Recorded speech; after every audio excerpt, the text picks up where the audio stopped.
Heated shenanigans, working stiffer than mannequins. Vader time like a mannequin, mega powers, I'm savage and peep the babbling. Got him shook off the verbal acumen. I'm the main event, meaning nobody coming after him. The topics we be tackling, ankle locking and tapping them. I hate seafood, but I might throw the Boston crab on him. You know sometimes it gets heated. You know sometimes it gets heated. All right, time to talk a little bit of Payback review. Payback. It surpassed expectations. I'll say that. I went in with I want to say pay-per-view, but BPLE vibes. Just because some of the build-ups weren't necessarily, didn't give me the hypest, but I had fun with the show, and I will give Triple H this credit. I have had fun at almost every pay-per-view he's been in charge of, except for that one where the story did not get finished. All right, but I feel like tonight we got hints of the story maybe getting finished, but we'll get to that when we get there. Yeah, we'll get into that because I was expecting something else, but something a lot bigger of people happened. did. Yeah. Well, yeah. Well, spoiler right off the get-go, there was no CM Punk tonight. No CM Punk. Cody Rhodes, in fact, did not cash in his chips for CM Punk to walk out in Pittsburgh, which, he could have, but he would have gotten like 3 fights before he even got to the ring. So I think, Phil just wants to get some, energy and stand him up before he goes back out to the ring. So, well, the opening contest was a surprising choice. I figured this was going to be a little bit later in the card. I'm glad it wasn't. Yeah, I think it was an awesome opener, to be honest. It set the tone for the pay-per-view. So we get the cage match, the first ever cage match of Trish Stratus's storied career against Becky Lynch, and my goodness, was this everything and then some. I loved it. It may have been a little slow to start for me, but by the end I was hooked. I was wrapped in there. That suplex bump from the top, man. I was worried about Trish's hip because I know she's not a young cat anymore. But oh my god, I love the match. It was so good. What was your favorite part? Man, the psychology in it with the use of the cage. A lot of times nowadays they don't use the cage very often, and it hurts because it is a part of the match. It's the gimmick of the match. Use it, especially if you're the heel. Use it. Absolutely. And they did a really good job utilizing that cage. And Trish had that horrendous bump right there. Oh my gosh, I was so scared that thing was going to pop on a camera screen and it was going to be 3D. I didn't know what was going on. I have never seen like something like that in a match before. It was just the U.S. continent on her forehead. But it helped. It helped the match. I was all in. Yeah, I see what you did there. Hey. Yeah. But no, realistically though, this might be, I don't know if I'm prisoner of the moment with this. Top 5 best women's match of all time. I'll say this. I think it's Trish's best match, easily. I don't think you can argue that. I think this run for Trish has been amazing. I think she made the right decision coming out of retirement for this run because even in her own words, she's having the most fun she's ever had. I don't know if she's done. I don't want her to be done, but if she does hang up her boots after this, that's a great way to close the book. Well, I will have to say I had a soft spot in this match when Trish hit the Widow's Peak. I immediately texted Victoria and I said, hey, you need to tell Trish she owes you a royalty check. But I liked how they did make reference to Victoria and the fact that Victoria was involved in the first women's cage match. I also enjoyed that they brought up Lita because I felt like I said, my problem with most of this was build-up, and I felt like they kind of forgot about Lita in the build-up. Like, that's the whole reason we got them as a tag team, and they split up and hit the Twist of Fate and, a couple other callbacks, and I really appreciated that. Were you expecting Lita to come out when the 2-on-1 happened? Absolutely. I kept looking at the ref because I thought she was going to come from behind the ref. But Zoe Stark was the one that ended up swinging that steel cage door on Becky's head. But that did not matter. She 2-1 fought against the odds. And it was incredible. And we got the split up, which makes me think that it kind of leads credence, to me at least, that Trish's might be done. Because if they're splitting them up, Zoe's got to do other things if Trish isn't around. I had thought this was going to be the launching pad for Becky to Rhea Ripley next. I thought that was the next logical move. As the show progressed, that seems to not be what's going to be next for Becky Lynch. Yeah, I had noticed. I don't know if it was last week's or the weeks before, but Tiffany Stratton did call out Becky, and then they showed her before the match, and I was like, oh, they're going with it, which I don't mind. I don't mind that match. It'll be fun. I always like it when a main roster person goes down and get some shine to the people down there. Does she win the strap? That's the question. She never won it. She doesn't need it. She could be fighting Rhea. Yeah, I don't know, but I think there's still legs to Rhea and Raquel. We'll get to that later, but yeah, let's move on here as the match that was number 2 was surprising. You get LA Knight versus The Miz with John Cena making the special guest referee announcement. Yeah, I was so conflicted about that match because I love LA Knight. I'm an LA Knight stan. I'm ahead of the club. But sometimes in the ring, him and Miz have the same wrestling style where they're both very clunky. And they did not mix in that way. So the match lacked for a little bit. But I think, I almost said CM Punk. I think Cena being there, a special guest referee, really helped with storytelling. And, yeah, there was just a lot of slip-ups. Do you think the way that the match ended and the exchange on the rampway, do you think we're going to get a heel run, the final heel run at a big match on? That felt awkward to me. It felt like, I might be wrong, but it felt like Knight might have been going into business for himself because it seemed like Cena was just there to raise a hand and Knight's trying to get a work shoot going. He said, "You screwed me over in that ring." But I don't know. Like you said, if Cena does go heel, it makes sense. But I don't know if it makes sense for how over LA Knight is right now to go into a program with someone as over as Cena is. This isn't Cena from 10 years ago getting booed out of every building. People appreciate him now, and I don't know if that's going to lend a helping hand to LA Knight and how over he is. But I think they can make it work. I would say this. I don't think LA Knight right now is ready to go into a verbal exchange with John Cena.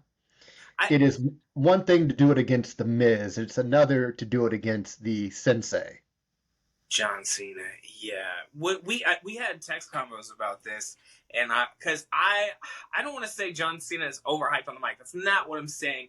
I think Cena compared to wrestlers nowadays is a lot better because he came up in the era of the ruthless aggression era where a lot of guys were still just calling it in the ring, and a lot of these wrestlers were raised on here's your script. So I think Cena outshines a lot of them.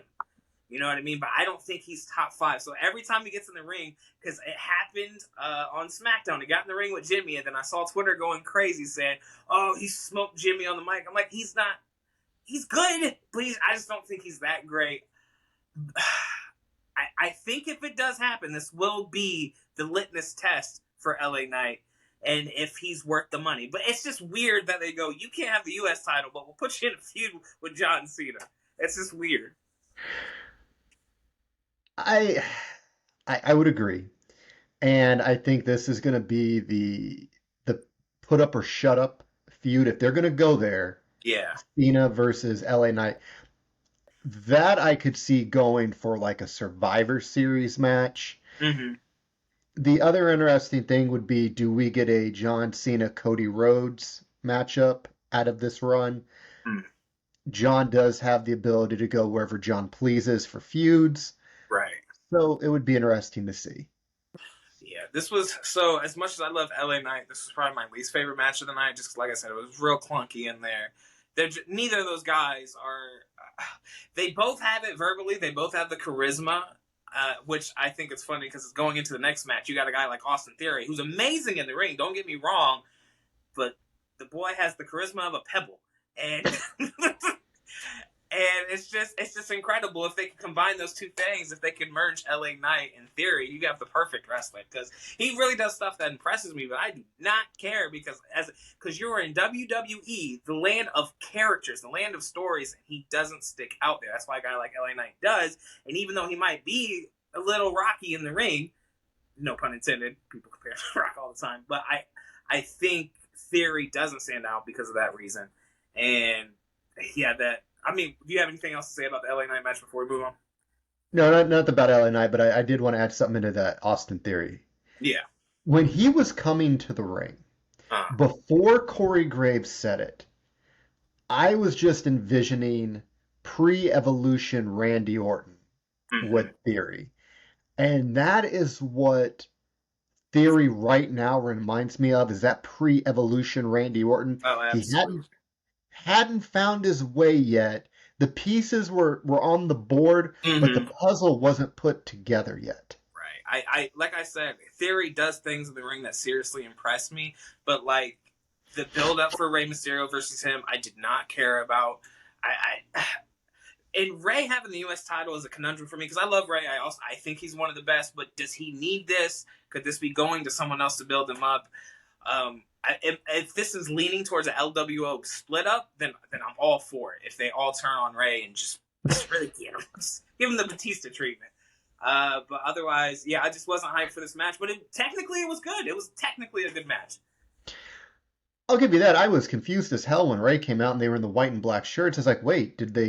It's the wrong WO, brother. The shirts not come in for the night, or? Yeah, that was. And then the whole. Oh my gosh! I just remembered how frustrating this is. This is another thing that's tiring about Rey. I love him, but people have been doing the mask gimmick, and they had no heat in this match, right? So they're up in the corner, and Austin Theory starts going for this mask. I'm like, we have been through this for the last 20 years. You had Jericho doing it. You had Punk doing it. And hell, in WCW, they actually got the mask off. I don't care about the mask anymore. He's a sexy man. Let him take it off. Why is this a big deal? Oh, my God. But what would you rank this match if you had to give it a ranking out of 5? 3.5. That's fair. That is fair. And I felt like a good story would have put it over, but I'm just not. I thought maybe a good title change at the end of this might have helped. Flopping the title back and forth? You think that would have been better? I have a theory. I have a suggestion for Theory, but we'll get to that in a couple matches. I don't want to spoil it, but I got a great idea for Theory, but we'll get to that later. Well, this will be good. Well, the next match was the Pittsburgh Street Fight, and you know what?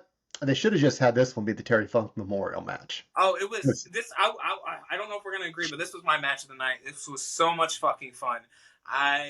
The violence was great. They fought around the arena, even though I knew the 5-on-1, 5-on-2 numbers game was going to come into play. I still loved it. I think they ended the title reign for Owens and Zayn at a great time. I don't want to say they were burning out, but they didn't have that same momentum they had around Mania, and I thought this was the perfect time to take the straps off them. Great match. I do have one complaint. In street fights, I hate it. I hate seeing wrestlers in jeans. It makes no sense. And Owens was the only one in jeans, right? Everyone else was full geared up. Even Dominic Mysterio came out in gear, and he wasn't even in a match. I think that tied into the tribute that Funk to Funk. Because Funk he teared off his large shirt into an extra medium cutoff shirt, and I was like, okay, business has just picked up. I did love the match though, even though with that small complaint. The hockey jersey spot was so great. Usually I hate Rhea interferences, but that spear was amazing. What was your favorite spot of the match? I would have to say, and I'm glad he turned out okay, that Swanton. Oh, yeah. Oh, my God, he almost missed.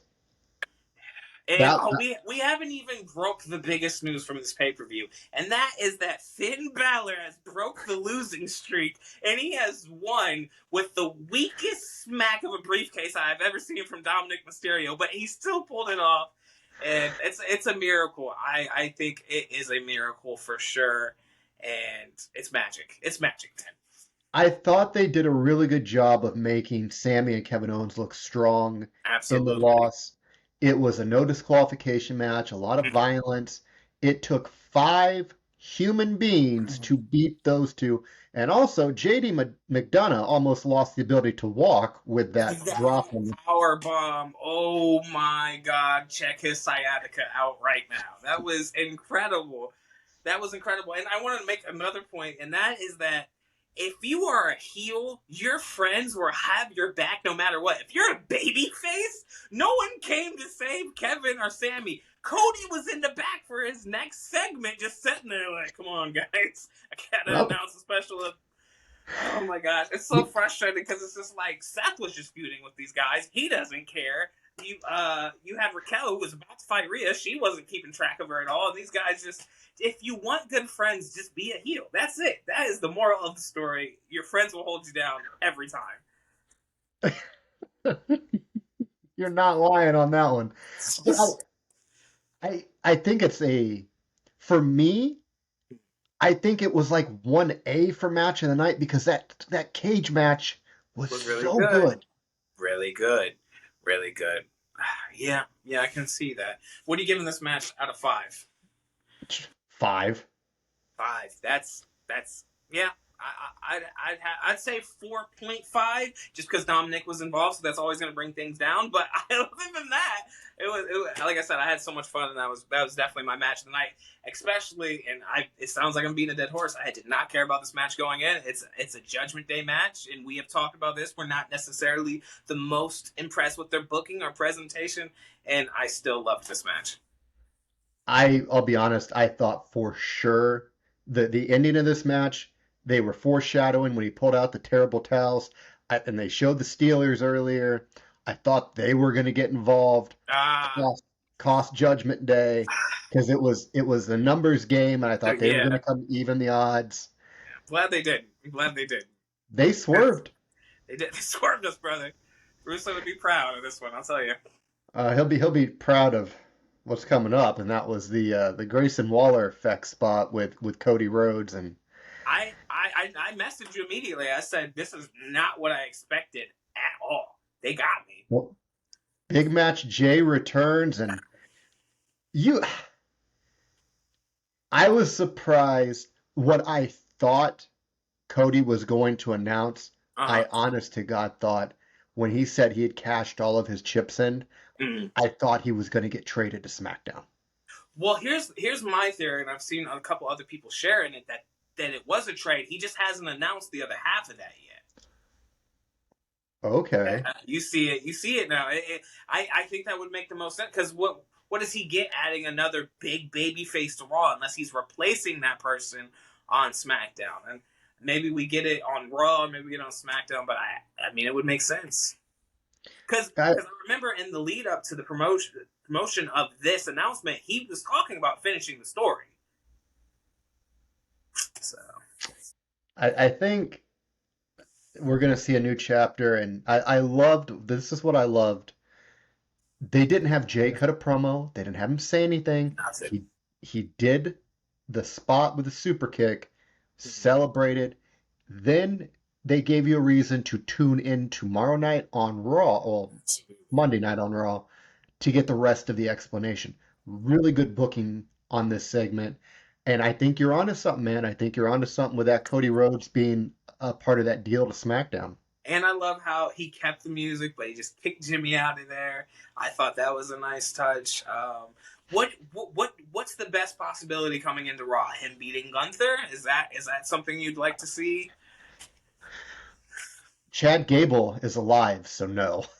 Yeah, that is true. That's the only thing. I don't want to be a Debbie Downer, but that might be the only thing. It's like, where does Jay fit in where he has as big of a role as he did fighting Roman? You know what I mean? Top champ's a babyface. You have Gunther, who's the biggest heel. I guess he could go against Judgment Day. That's a possibility. But I feel like that Judgment Day vortex is really sucking people in nowadays. I think they have so much gold now. We didn't even speak about that. They have so much gold now. Everyone's holding something. It's like we've talked about it. It's like half frustrating, but it's also like we're kind of getting what we asked for because they're actually building them up. So I'll bring up something here. So you know the stuffed animals that are like the super nice ones, but there's like that that little string that if you pull it, everything comes undone. Oh yeah. That string is that Money in the Bank briefcase. I thought you were gonna say JD McDonough, brother. Well, I think he'll play a role. String 1 and string 2, brother. Either one. It's like a ripcord at this point. Like, No pun intended. no pun God, intended. that was good. The Money in the Bank, I think, will be the downfall of Judgment Day, in my opinion. But they've got I think this got the family together for at least one more holiday before everything falls apart, and it's a nice touch, nice storytelling. I still will not care when he cashes in. I gotta be honest, but this makes me happy for the moment. Dom needs to be the world champion. Yes, I would agree. Oh, brother. Woo! I have to talk to the doctor about my blood pressure right now because it's up there. Well, speaking of Judgment Day, we didn't have to wait too long to get the next dose of Judgment Day as Mommy Rhea Ripley, Raw Women's Champion, defends against Raquel Rodriguez. Raquel, love her. Hey, great gal. She has to stop doing the back thing. I don't understand it, and I mean this with all due respect. I don't want to physique shame, but she's not like, look at someone like Rhea, whose back muscles have back muscles, right? I think it's at a time for Raquel where she needs more character development than look at my back. And she did it multiple times before the match started. And it's also kind of a heel thing to do to show off your physique. So I think she needs something else. Also, I'll do you one better. It reminds me of a perfectly timed Kurt Hennig quote to Scott Hall. Never make your career about your body, kid. It's the first thing to go. Yeah, absolutely. But the match was fun. It wasn't the women's match of the night for me, but it was a fun match. I'd like someone being in there as aggressive and as big and as dominant as Rhea to really, put her against herself on that even playing field.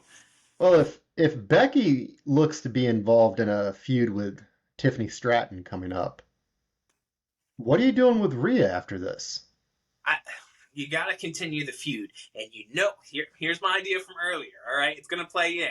So Raquel needs something that Rhea already has. What does Rhea have? A hot little twink named Dominic Mysterio. There is a hot little twink that has nothing to do right now, and his name is Austin Theory. You pair Austin Theory with Raquel as a babyface, right? Because I think he has a babyface moveset. You can get tons of mixed matches and singles matches. You send them back down to get the North American Championship. I think it's a win-win for Twinks everywhere. What say you? Well, I mean, it begs it was something I was thinking about, not the Twinks, but with the mixed tag thing. Something I have always thought would be interesting to maybe experiment with is a mixed tag division. Some titles? And this seems like something more that AEW would try to do before WWE, even though WWE has the women roster to do it with. And I think WWE has played with mixed matches more than AEW has. Well, they had the mixed match challenge, which was really cool, and then that ended like right before the pandemic. Right. And I'd like to see that get picked back up again. I thought that was a really good mesh of talent, but I have a hot take. I think a pair of mixed titles would be better than a women's tag. And that's just because it feels like the women's tag is cursed, right? Even though I love Chelsea Green and I love what she's doing with it right now, I just think it would be a little more fun. You know what I mean? And yeah, it would get great pairings of twinks and dominant mommies like Rhea and Dom on the card. Sorry. I'm just bucking right now. Just let it flow. Well, so then we get to the main event. Which... Wait. We didn't give a rating. What's your rating for... I had a 5, probably 2. I'd say 2.5. I felt they had a banger down at NXT, so I had high hopes for this. Maybe they were just holding some of it back because if they do stretch out the feud, because I think that's what Rhea needs, is a really solidifying feud for this title reign, because I don't think she's necessarily had that yet. It's been all about Judgment Day. I think they need to make it a little more about Rhea, and this is a good starting place for that. And I did like the homage to China with the ring outfit. They did mention that. So I saw her fiance Buddy make call out her gear and say it's really good gear. And this is just something I thought about. She would fit so much. I don't know if better is the word, but she would fit so good in the House of Black, Rhea. Better than Julia Hart. Yeah, absolutely. I think. Could you imagine? Could you imagine? I don't mind Julia Hart, but could like someone as dominant as Rhea? I think because I don't understand Judgment Day. What are they? They're the cool kids, but they're the goth kids. They're also a biker gang. Finn has a bandana. What's going on with them? Fun match.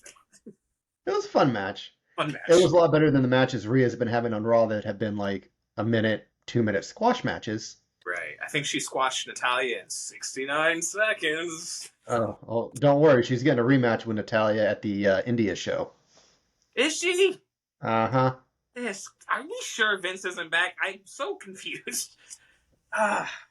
You take one step forward and then you get 2 steps back. Absolutely. Well, the main event rolls around and we get, you know what? I'm going to have to say it. I had one request. I didn't care if Shinsuke won. I would have liked him to win because I have a lot of respect for him. Right. They portrayed him as a heel that is not goozling testicles. That's what I wanted. Yeah. That's what I wanted. Yeah. They made him look legitimate. They made him look as a legitimate threat to be a world champion.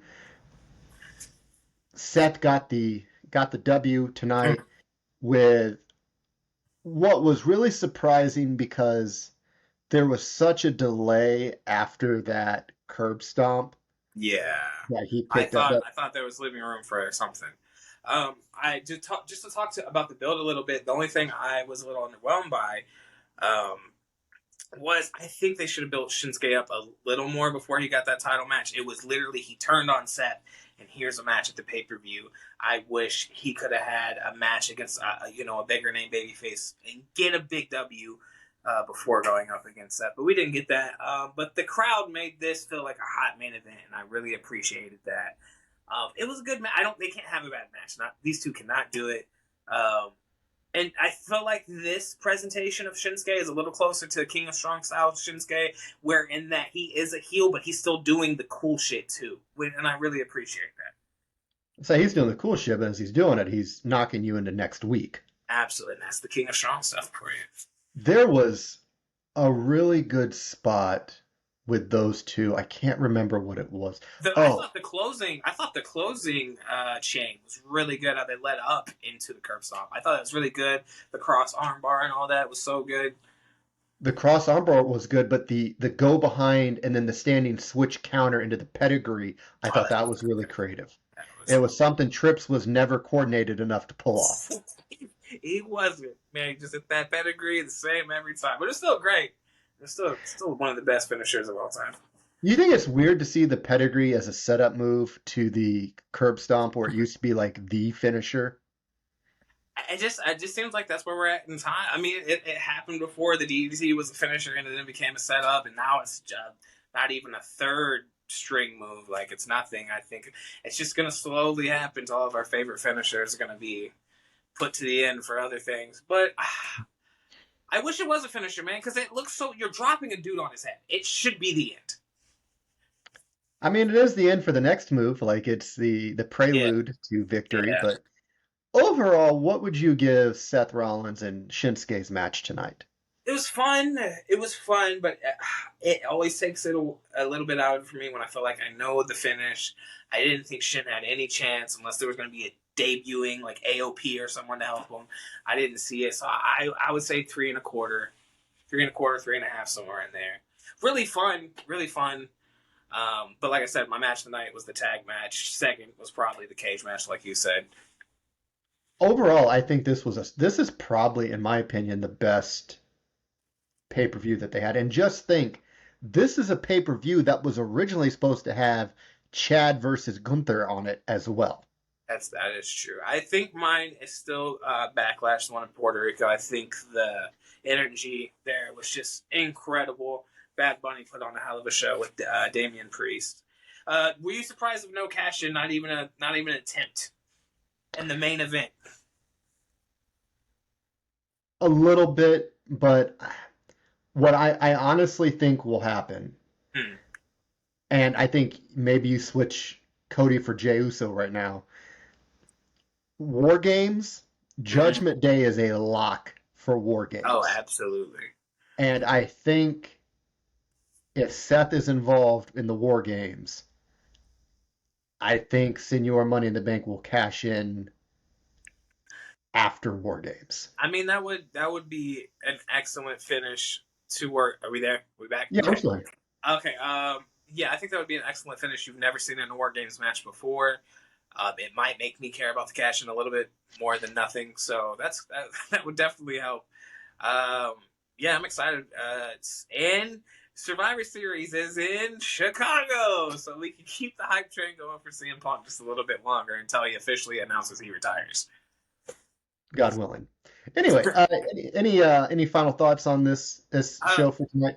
I'm gonna give it. I'm gonna give it the whole show overall ranking out of 5. I'd probably give it 3 out of 5. Like I said, a lot of the hype to the matches, took me out. But like I said, I had fun the whole night. I can't. Triple H has been really good about making sure me as a fan has fun, even if I might not be the most interested in the result of a match. It was really fun. I would probably give it a respectable 4.2 out of 5. I know that might be a really weird number, but I can't give it a 5 because it wasn't a perfect event. Mm, Because there were a couple of things maybe you change, like the women, like Rhea with a different opponent. right. But overall, like, loved it, and it didn't feel like it was dragging, which was good. Yeah, great pace. Wasn't too many matches. Wasn't too little matches. Before we get out of here, what's next for Seth? Does he get back involved with Judgment Day, even though they just had felt like a 20-year rivalry within 6 months? I don't know what you do with Seth Rollins right now, to be honest with you, because there doesn't seem like there's a heel on Right. the roster that is a challenge to him. They basically had to make one out of Shinsuke, but that I don't see them continuing with that unless they do. What's the next pay per view? Is it Fastlane, some Fast Lane? Fastlane, because that's Maybe. that's here in Indy. Oh yeah, that is true. They might do a gimmick match on it, but I don't even see that. I don't heel wise. The top guys are Judgment Day and Gunther. And both of those are tied up. I don't want it to happen, but if they turn to Kevin Owens or Sami Zayn, I would much prefer it to be Kevin Owens than Sami Zayn. Because what do you got? I guess there's Drew. There's a couple baby faces you can turn, but I just kind of hate that there's no one else, no heel that we're looking at right now as that's the next guy. At least for now. I mean, we'll see. I mean, it feels like WWE always has the break glass emergency. Here's Brock Lesnar. I thought you were gonna say Goldberg, and I was like, please no. No, no, no, but I wouldn't mind, just a filler Brock Lesnar and Seth match. I feel like they got robbed of their match where he beat him at Mania. I felt like that was a little too short. So if they got one more in, I wouldn't be mad. I can see that. All right, guys. Well, that's going to do it for this review of WWE Payback 2023 edition. Yeah. And for my co-host Mike tonight and myself, thank you guys so much for watching, and we will see you next week with some more shenanigans. That's right.